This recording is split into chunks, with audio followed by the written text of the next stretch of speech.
Kita kadang-kadang menganggap kebaikan Tuhan yang spektakuler, yang besar-besar, kena penyakit sembuh. Tetapi kalau Anda nikmati kebaikan Tuhan, bukan sekedar yang mujizat besar-besar, sehari-hari Anda bisa menikmati kebaikan Tuhan. Bisa bernafas, bisa berjalan, betul. Model saya, kebaikan Tuhan tuh banyak, salah satunya. Ya kalau Pastor Edo terkenal dengan parkir, saya terkenal dengan kebaikan Tuhan dengan WC. Tahu WC? Toilet. Kenapa? Karena saya ini sudah mengalami bukan sekali, dua kali, udah puluhan kali betapa itu bukan kebetulan, tapi kebaikan. Nah, saya beberapa waktu lalu, minggu lalu tidak ibadah dengan Anda karena saya dengan Bapak itu pergi, saudara, ke negara China lagi. Karena menurut saya memang Eropa dan Cina itu adalah dua negara, dua benua yang menurut saya sangat oke. Ya, saya Desember ke China, itu ke daerah Kunming, Provinsi Yunnan. Kemarin saya dengan Bapak ke Provinsi Guizhou. Ya, ini di selatan, di mana daerah itu adalah pegunungan. Jadi udaranya masih dingin. Kami tiba di sana 5 derajat, masih dingin. Pulang sudah mulai memasuki semi, tetapi masih 13 derajat gitu ya. Nah, yang saya mau cerita kebaikan Tuhan, ya itu sangat banyak, saudara. Karena saya suka alam, saudara.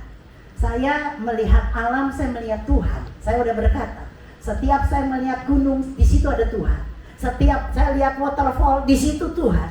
Saya melihat gua, itu tangan Tuhan. Jadinya saya nggak pernah bosan pergi karena saya berpikir Tuhan ada di mana-mana. Saya akan memuji Tuhan dari mulut saya, terus berkata betapa baiknya Bapa. Luar biasa Bapakku, hebatnya penciptaku. Nah, bukan cuma itu kebaikan Tuhan, tapi yang horor buat saya, saudara, adalah waktu saya pergi Rabu malam. Rabu jam 8, jam 5 sudah harus ada di bandara. Jadi kurang lebih jam 3:30 saya udah berangkat. Minggunya sebelum hari Rabu, Minggu kan ya, betul ya. Minggunya saya merasakan badan saya nggak enak. Saya tiba-tiba mual kayak GERD, saudara. Kan saya berapa kali masuk rumah sakit karena GERD. Ya di Semarang lagi jalan-jalan tiba-tiba muntah GERD, masuklah IGD. Ya masuk rumah sakit sini berapa kali karena GERD, saudara. Nah itu udah mulai, saudara. Kok udah mulai mual, saudara. Dan celakanya itu saya diare. Satu kali itu saya hitung, saudara, bisa lebih dari 20 kali. Terus nggak berhenti, lebih. Terus baru keluar dari WC udah lari lagi. Ya, dan sudah nggak padat air dan itu sudah berbusa, bau dan sebagainya, membuat saya itu aduh lemes banget. Langsung minum Imodium 2, saudara. Ya langsung Imodium, malamnya makan, diabetes kagak mempan, saudara. Pulak-balik saya nggak tidur, saudara, sampai Rabu pagi kita mau pergi, saya kembali terus kagak berhenti. Sampai Ita bilang udah mama batal aja ke Cinanya. Ya saya pikir-pikir, aduh gue batal ke Cina, udah bayar Bo, dan bayarnya bukan 1 juta 2 juta. Ya kami berdua kan lumayan, saudara. Gimana ya? Mari kita tanya, kuatnya? Kuat. Ita, udah mah enggak, saya nggak kasih tahu anak-anak yang lain, cuma Ita, karena saya tahu kalau saya cerita sama anak-anak lain pasti ngelarang saya pergi. Saya berkata, udahlah tak, pokoknya mama dalam nama Yesus berhenti. Percayalah kebaikan Tuhan untuk WC buat mama pasti. Tapi mama ini pagi aja masih mencret berapa kali, hampir 10 kali mau pergi. Dan saudara, menjadi ketakutan saya, ya bukan hanya anak saya yang takut, saya sendiri takut, khawatir. Di pesawat kan sulit, saudara. Tapi buat saya masih mending lah, di pesawat masih ada WC, betul ya? Walaupun bolak-balik di WC toilet kapal terbang, oke lah. Yang menjadi masalah di China, itu toiletnya, puji Tuhan, haleluya. Ya, toiletnya tidak ada toilet duduk, tapi jongkok. Buat Anda mungkin nggak masalah, tapi kaki saya bermasalah. Dan kami tiba, taruhlah di hotel itu jam 7, kami harus berangkat lagi jam 9 ke kota Guiyang yang saya tadi berkata 8 jam. Itu paling ke rest area bisa sekitar 2-3 jam berhenti, 2-3 jam berhenti. Paling 2-3 kali. Nah bayangkan saudara, kalau di bus tiba-tiba saya harus pup, mau kemana? Itu gunung, nggak ada rumah-rumah penduduk saudara, ya nggak seperti bayangan kita. Itu aja udah buat saya horor banget, betul ya saudara. Aduh Tuhan, saya nggak tahu gimana ini nanti ketemu WC-nya kalau saya sampai buang air berkali-kali. Ya kita belum pakai pampers, ya sudah udah bawa pampers, maaf ya bawa alat pembalut wanita yang panjang-panjang, tebel-tebel kita pakai. Tapi bagaimanapun kan takut banget saudara, khawatir. Ditambah bapak Rabunya panas saudara. Itu panas, demam ya, kasih Panadol, turun di pesawat panas lagi saudara, saya kasih lagi makan. Dan maaf kalau laki-laki kayaknya kalau sakit terada bawel ya. Maaf ya, betul gak sih? Ngangguk tuh semua. Laki-laki gak tahan dengan sakit saudara. Itu lebih banyak ngegriengnya gitu ya. Mah pijit, pijit. Mah obat. Sampai Pak, bukan lu aja yang sakit, gue lebih parah. Ini badan udah gak enak, karena kan diare lemes ya, betul ya, udah berpuluh-puluh kali. Dan ya saudara, ya dia panas, makan obat saja, obat biar tidur ya, nggak bisa saudara. Sampai besoknya juga masih demam ya Pak ya, tapi sudah mendingan saudara ya. Dan saya saudara, Tuhan baik, katakan amin. Itu pas Rabu pagi masih buang air di bandara, masih ke WC Bandara Cengkareng, naik pesawat. Saya cuma berdoa, Bapak kapan tahu Tuhan, tiba-tiba stop, enggak buang air saudara. Sampai besoknya saya pikir, waduh gimana, udah persenjatai lagi dengan pampers, dengan semua-muanya lah, pokok tisu basah, udara di tas tuh udah penuh dengan perlengkapan perang. Tetapi menuju ke kota Guiyang 8 jam, tidak satu kali pun saya buang air saudara. Buat Anda itu mungkin kecil, tapi buat saya sangat besar. Tunggu, gak buang, puji Tuhan. Besoknya saudara kembali lagi pergi ke kota, apa tuh ya Pak, saya lupa lah namanya, susah-susah 4 jam. Itu kembali horor, saya cuma berdoa. Saudara, ternyata kebanyakan obat mampet. Saya gak bisa buang air 3 hari saudara. Karena makan terus diabetes, Imodium saudara, tiba-tiba 3 hari gak bisa buang air. Masalah lagi, betul saudara. Ini perut gak enak banget, makan gak mau banyak karena gak enak, ngededel gitu saudara. Dan ketakutan saya kan gak ketemu WC. Kalau di hotel kan enak, ada WC-nya bersih. Dan kami dapat hotelnya saudara bukan cuma bintang 5 tapi bintang 6.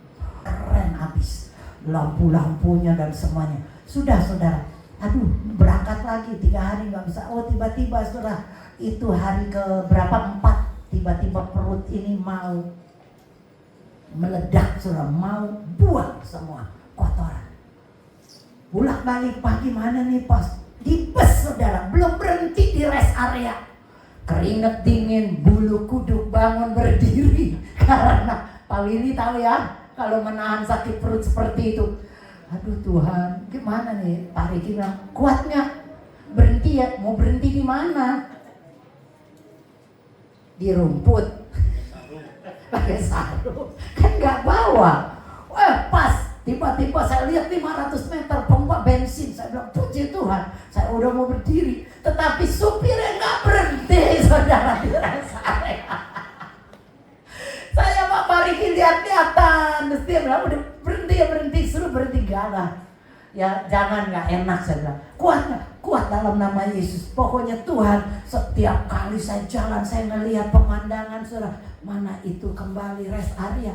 Aduh bensin, pompa bensin. Yang saya rindukan adalah WC saudara. Ya kurang lebih 40 menit saudara, itu Tuhan baik banget. membuat saya bisa bertahan, dan kemudian ketemu rest area yang paling horor nih, satu tempat saudara, ya Pak Riki ya, dia satu waktu saya lagi kepengen buang air juga, ada sebuah tempat di restoran di lantai paling atas kayak gudang, ya dia temukan itu. Dan saudara, ini kan cerita jorok, pasti ada jorok, tapi saya mau cerita kebaikan Tuhan. Kagak ada flash, tidak ada air untuk apa tuh namanya? Jet spray. Nggak ada, saudara. Anda kan orang Indonesia kan, bukan orang bule kan, yang biasa mungkin cuma pakai tisu gitu ya. Saya juga orang Indonesia.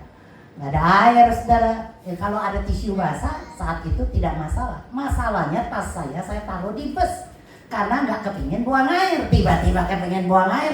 Busnya itu bukan di pihak parkir yang kayak kita, cuma di depan jalan. Parkirnya jauh, saudara. Dan saya tidak bisa menemukan tisu basah. Itu kembali, Tuhan, Engkau kalau baik nggak tanggung-tanggung Tuhan. Engkau baik Bapak, masa separuh sih baiknya? Tolong saya. Akhirnya saya lihat, saudara, biasanya ngeflashnya itu nggak ada tangkinya. Kalau di China kebanyakan pakai kaki gitu ya, keluar dari klosetnya duduk itu.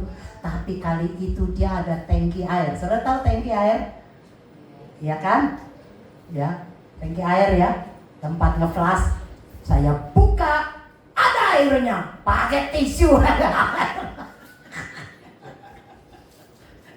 Menderita banget saudara, udah ya bodoh amat dah gitu ya orang ceritanya. Bu, jangan horor, tapi itulah cerita horor yang benar-benar saya ambil tisu saudara, dan luar biasanya saya kan nggak mungkin bawa tisu satu gepok, orang tasnya udah di bus. Itu WC, ternyata WC pembantu saudara, dan itu stok tisu itu sampai satu kotak gede saudara. Loh, kalau nggak Tuhan yang nyiapin siapa saudara? WC karyawan, iya pegawai. Wah, saya berkata, Tuhan, Engkau baik, memang nggak tanggung-tanggung. WC-nya saya ambil satu kotak saudara, saya bisa pakai semaunya saya saudara. Sampai saya bilang, Bapak, terima kasih Tuhan, makasih. Saya nggak mau cerita yang spektakuler, tetapi hal yang kecil seperti itu saya bisa rasakan kebaikannya luar biasa. 9 hari saya di China, dia memberikan kebaikan buat saya WC saudara, amin. Bukan 1 kali, 2 kali, dia tahu banget saudara.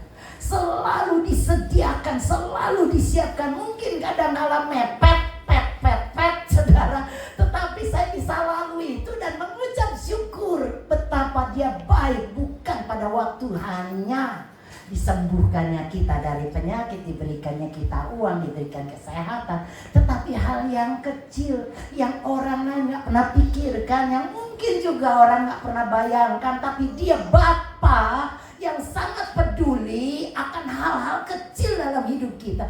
Dia limpahkan kebaikannya. Katakan amin. Jadi kalau hal begitu saja Tuhan perhatikan, masakan hal besar enggak dia pedulikan? Katakan amin. Itu punyai dalam pikiranmu, sehingga dalam menghadapi persoalan apapun engkau dipersenjatai dalam pikiranmu. Dia Bapa yang baik, dia peduli, dia pasti cukupi, dia akan atur sampai sedetil-detilnya. Maka kita bisa jalani hidup kita dengan